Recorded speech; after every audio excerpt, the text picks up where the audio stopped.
Para sa akin, it lessens the anxiety and fear if you are going through a major surgery. Of course, I would definitely advise you, Sir Keith, to get a second, third opinion. Huwag magmamadali if you are going for a private doctor. But if you are already going for a Z package in a government hospital, it's always good to have a list of questions na gusto nyong itanong sa doktor niyo po.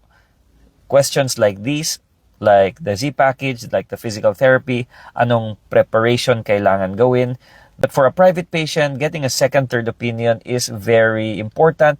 Para sa akin, it lessens the anxiety and fear if you are going through a major surgery. You also want to talk to different doctors and give their own insight sa paano nila gagawin yung surgery. Because there are many ways to do a hip replacement surgery, and you want to be with someone kung saan kayo kampante, who you are comfortable with.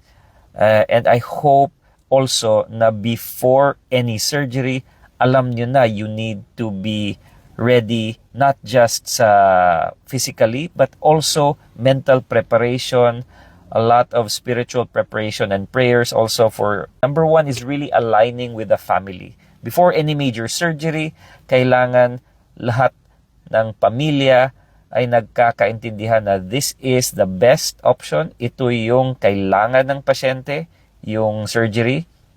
It's not the time kasi na mag-away-away yung members of the family at baka hindi matuloy yung surgery at hindi makalakad yung patient. So, family alignment for me is really important. Everyone needs to know po na ito yung best option na kailangan gawin.